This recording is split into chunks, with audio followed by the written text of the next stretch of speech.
Tamil Nadu university మంచి భవిష్యత్తు కోసం తెలుగు విద్యార్థులు ఇష్టపడే యూనివర్సిటీ. కాల్ 9059052378 9059052379. మీరు 6 మూవీస్ చేస్తే ఈ 6 మూవీస్ లో రిపీట్ అయిన హీరో ఎవరైనా ఉన్నారంటే అది వెంకటేష్ గారు మాత్రమే. అవునండి, అవును.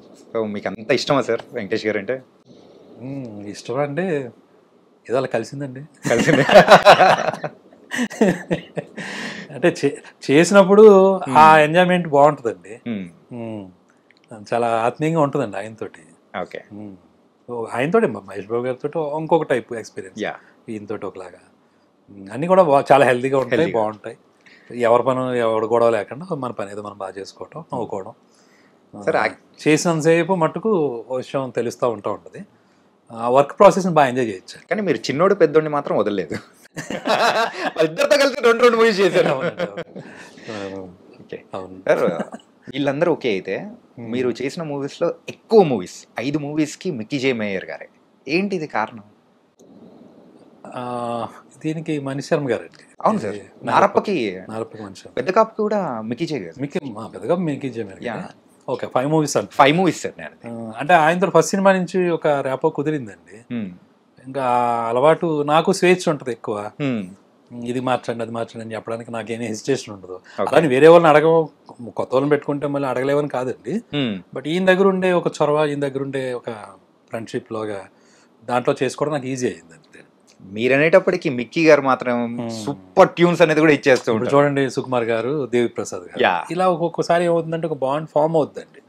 దాన్ని మనం కంటిన్యూ చేయొచ్చు, లేదా మనం బ్రేక్ చేసిన కొత్త ప్రయోగం కూడా చేసుకోవచ్చు అండి. దానికి ఏమి ఇదేం ఉండదు, ఇలాగే చేయాలని లేదు. బట్ ఎందుకు అది కొన్నిసార్లు ఏమవుతుందంటే ఆ వైబ్ కొనసాగుతూ ఉంటుంది. మనకి బాగానే ఉంది కదా, మంచిగా జరుగుతుంది కదా అనేది ఒక పాయింట్ అనమాట. అలాగే చోటా గారితో కూడా ఎక్కువ మూవీస్ చేశారు. 2 చేశానండి, పెద్ద కాపు, కొత్త మంగళలోకం, పెద్ద కాపు. అవునండి. ఏంటి సార్ అది రీజన్ ఏంటి సార్? Same bonding. అది నాకు ఆయనతో ఏంటంటేనండి, మన కొత్త మంగళలోకం గుర్తుందండి నాకు. వాళ్ళందరూ బాగా చిన్న పిల్లలండి, అదే 16 ఏళ్ళు ఆ టైం కదండి. సో హీరో కూడా హ్యాపీ డేస్ చేశాడు అంతే. అండ్ మేము మళ్ళీ కొత్త వాళ్ళం, నేను ఫస్ట్ టైం డైరెక్షన్. సో ఒక ఎక్స్పీరియన్స్ ఉంటే ఆయన ఈవెన్ చోటగారిది ఎలా ఉంటుందంటే ఆయన మొత్తం భుజం మీద వేసి వెళ్ళిపోతూ ఉంటాడు. మొత్తం అవన్నీ ప్రొడక్షన్ మేనేజర్లు ఆలోచించి కూడా ఈయన ఆలోచించి ముందు రేపొద్దున ఏంటి చాలా వరకు ఆయన ప్రొడ్యూసర్ సైడే అండి. ఆయన అసలు ఎట్టి పరిస్థితుల్లో ప్రొడ్యూసర్ సైడే ఉంటాడు ఆయన. దాని అర్థం ఏంటంటే మనల్ని కూడా కలుపుకుని, ఈవెన్ అందరినీ కలుపుకుని ఆయన పాయింట్ ఆఫ్ వ్యూలో ఏంటి ఎలా చేయాలి ఏంటి అనే దగ్గర చాలా అడ్డం పడతాడండి గట్టిగా. సో నాకు మళ్ళీ ఈ అబ్బాయి కూడా కొత్త అబ్బాయి, అలాగే టీంలో కూడా చాలా మందిని కొత్త వాళ్ళని తీసుకున్నారండి అప్పుడు ఈ పెద్ద కాంపిటీషన్లో కూడా. సరే ఒక సైడ్ మనం ఫ్రీగా ఆలోచించుకుంటూ ఉండాలి, ఇదంతానేమో వేరేగా ఉంది. సో బెటర్ అప్పుడు కొత్త భాగంలోకంలాగే కొంచెం ఆలోచన వచ్చి మీరే చేయండి సార్ అని చెప్పేసి అప్పుడు అలా. మరి పెద్ద కాపు ఏంటి సార్ అది? యాక్చువల్గా ఆ టైటిల్ పెట్టడం వల్లే సో ఆ నెగిటివ్ రిజల్ట్స్ అనేది కూడా వచ్చిందని అనుకోవచ్చా? ఏమండి, ఇప్పుడు సినిమా తేడా వచ్చింది అనుకోండి, అది ఇందాక చెప్పాను కదండి, ఒక మిస్టేక్ జరిగితే ఇంకా దాన్ని తవ్వుకుంటూ వెళ్తే అది ఎండ్లెస్ అది. అందుకని ఆయన అక్కడ వదిలేసి మళ్ళీ నెక్స్ట్ ఏంటి అనేది దానికి వెళ్ళిపోవడం చాలా గొప్ప విషయం అన్నమాట. అయితే పెద్ద కాపు 2 ఎప్పుడు సార్? అది ఇంకొంచెం టైం తీసుకుంటానండి. ఓకే, బట్ ఇప్పుడు మటుకు నెక్స్ట్ ఇమీడియట్గా వేరే సబ్జెక్ట్ మీద ఉన్నాను. అది ఆల్మోస్ట్ ఏప్రిల్కి అయిపోతుంది. కొంచెం టోటల్గా సబ్జెక్ట్ చేసుకున్న మూడ్లో ఉన్నాను కాబట్టి. ఇది కొత్త సబ్జెక్ట్? కొత్త సబ్జెక్ట్ అండి. అది కూచిపూడి వారి ఇదని ఒకటి చేస్తున్నాను, ఇంకొకటి కూడా సైమల్టేనియస్గా చేసుకుంటా ఉన్నాను. సో ఏప్రిల్కి కంప్లీట్ చేసుకుంటాం. ఆ తర్వాత ఎవరు ఏంటి ఎలాంటి ప్రయత్నం అనేది మొదలు పెడతాం. యాక్చువల్గా ఆ మూవీలో పర్టికులర్గా ఒక సీన్ మాత్రం నిజంగా స్టార్టింగ్ ఇంట్రడక్షన్ జెండా పెట్టే సీన్, ఆ ఐడియా ఎక్కడి నుంచి వచ్చింది సార్?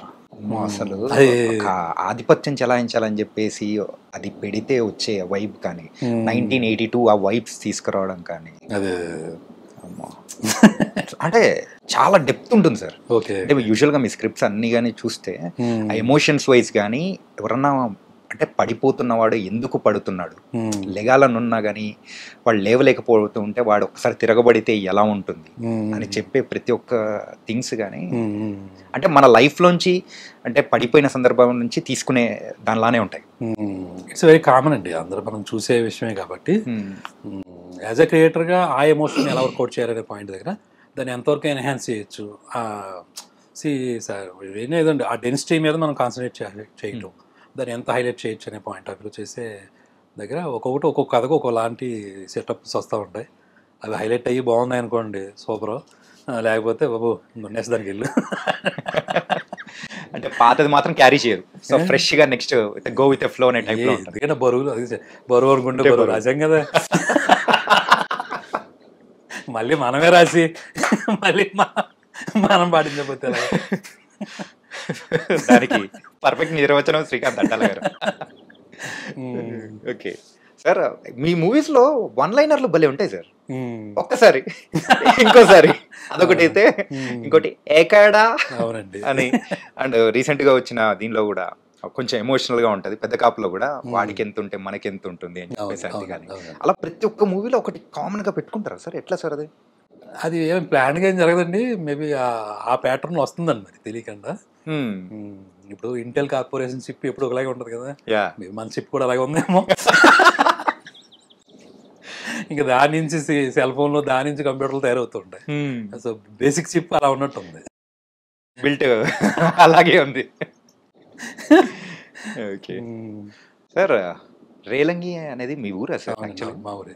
అంటే ఆ షూటింగ్ మొత్తం కంప్లీట్ గా ఆ ఊర్లోనే తీసారా? అంటే మా ఒరిజినల్ ఊరు ఒరిగేడండి, ఒరిగేడని ఒక ఊరు ఉంటుంది మా నాన్నగారాలది. నేను పుట్టింది పెరిగింది మటుకు రేలంగి. సో అక్కడ ఎస్విఎస్సి అనేది కంప్లీట్ గా మీ అంటే మీ స్టోరీని అనుకోవచ్చా? మీ స్టోరీ అంటే మీ లైఫ్ లో మిడిల్ క్లాస్ ఫ్యామిలీ తీసుకున్న స్టోరీ అండి. అది నా స్టోరీయే కాదు, అంటే నా దాంట్లో మ్యాక్సిమం తీసుకునేదే ఉంటుంది. బట్ యాస్టీజ్ అలాగ గుద్దిందే కాదు. ఇప్పుడు నాలాంటి మిడిల్ క్లాస్ ఎవరైతే ఉంటారో వాళ్ళందరిదేనండి కదా. ఓ ఇద్దరు అన్నదమ్ములు, ఓ తల్లి తండ్రి, ఓ గ్రాండ్ మదరు, ఓ చెల్లి, ఇవన్నీ ఉంటాయి కదా. మీరు ఆ రోజులోనే ఏంటంటే చిన్నోడితో బామ్మను కొరికెత్తా అనేది ఇప్పుడు ఇంకా ఫేమస్ అయిపోతుంది. దాని నుంచి ఇన్స్పైర్ చేసుకున్నట్టు అనిపిస్తూ ఉంది. కొంచెం ఇంచుమించు బామ్మలతో అందరూ అలాగే ఉంటారు కదా, ఎలా కోలాలు. వాళ్ళు కూడా అది ఇష్టం వాళ్ళకి, ఆ ముద్దు చేయటం అవన్నీనండి. కానీ న్యాచురల్ మూమెంట్స్ అండి అన్నీ మన జీవితంలోనే ఉంటాయి, అలాగే మనం కూడా చూస్తాం బోలం చోట్ల. ఆ సిచ్యువేషన్స్లో ఏంటంటే ఆ సినిమాకి అది వర్కౌట్ అయ్యిద్దండి. అలాగా కొన్ని సినిమాలకి కొన్ని కథలకి అవి వచ్చేస్తాయి ఆటోమేటిక్గా, ఏదో మ్యాగ్నెట్ అలా లాగేసినట్టు. ఆ చిన్న చిన్న మూమెంట్స్ సింపుల్ మూమెంట్సే అండి, సింపుల్ మూమెంట్సే చాలా పవర్ఫుల్గా పేలిపోతూ ఉంటాయి.